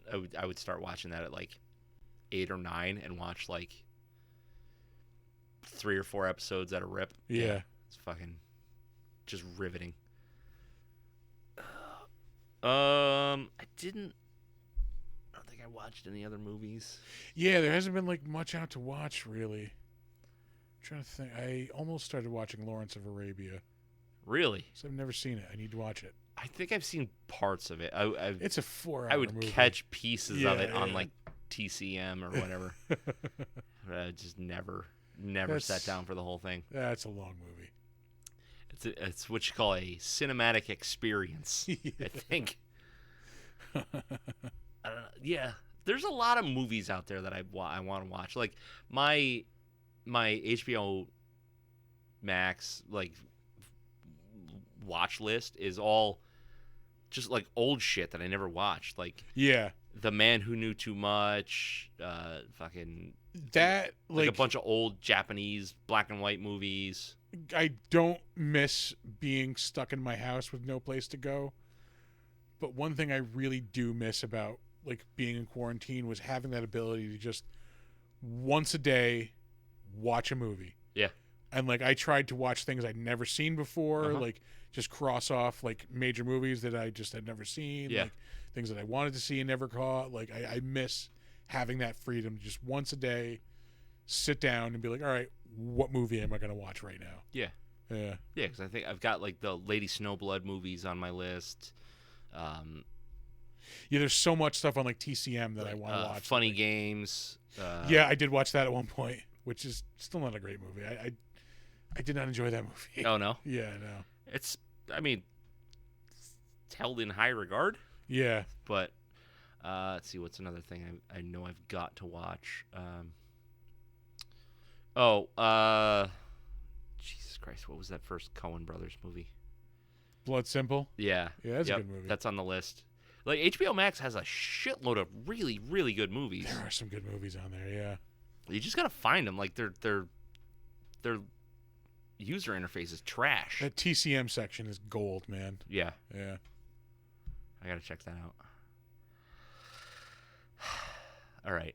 I think that's the episode. We should probably call it there. That's the episode. I think this is tentative, but next week, I think we're going to do the episode that we probably should have done for 100, but whatever. Like, look. Yeah, fuck it. We tried to get guests for this show, and everybody was busy. It didn't work out. Yeah, so maybe next week we'll have them here. Maybe. We had guests last week, so. It's good to, you know what? This is our show. This is 100, just us. Yeah. We're good. We're good. I like it. So, we're going to leave you with our weekly words of wisdom. No, we're not. We're going to do socials first. That's what we're going to do. Yeah. 100 episodes. Still can't get this shit right. Still fucking it up. Yeah. Still fucking it up. All right. I'm just so excited to leave. All right. Our website, if you want to go there, is www.bigdumbmonsters.com or bigdumbmonsterspodcast.com. Different URL, same website. If you want to find us on Facebook, we're Big Dumb Monsters Pod. If you want to send us an email with suggestions for the show, beer suggestions, don't send us pictures of your penis. Cleavage is okay. Thank you, everybody, for congrats on 100. Thank you. Yes, thank you. You can send us anything at bigdumbmonsters@gmail.com. Yeah. I'm trying to think. We are on Slasher, the all horror social network. Arthur's saying he's sorry about the dick pics, but I know he's not sorry. We are on Slasher, the all horror social network. We are Big Dumb Monsters Podcast, and you can find us on Facebook at Big Dumb Monsters Pod. I said that one first. Did you really? I did. It was fucked up because I did that one before the email. All right. Yeah. I believe you. You can also catch us on Instagram at big_dumb_monsters. Come check us out on YouTube at Big Dumb Monsters. Please like our videos, subscribe to the Big Dumb Monsters channel. You should also come check out our merch store on TeePublic. Just search for Big Dumb Monsters on TeePublic. Yep. We've got a bunch of designs up there. Come get some t-shirts, some mugs, some beautiful tapestries. Yeah. What have you? You can have one of these in your home. In your very own home. Anywhere you listen to the show, if you can like and subscribe and review, all that stuff, those help a lot more than you might think they do. And outside of that, word of mouth is like a huge way for shows to get bigger. Tell some motherfuckers about this. Yeah. We're like, hey, I know these guys. They're schlubs. They talk about horror movies. You'll like it. We all get together on Saturday nights. We have a few drinks. We talk about movies. It's fucking fun. Yeah. It's a really good time. Yeah. So do all that shit. That's it? That's it. Socials. That's it. Socials. That's it. All right. Now for the weekly words of wisdom. Do not let ghoulies eat your ass. And never sleep in a deathbed. Bye-bye.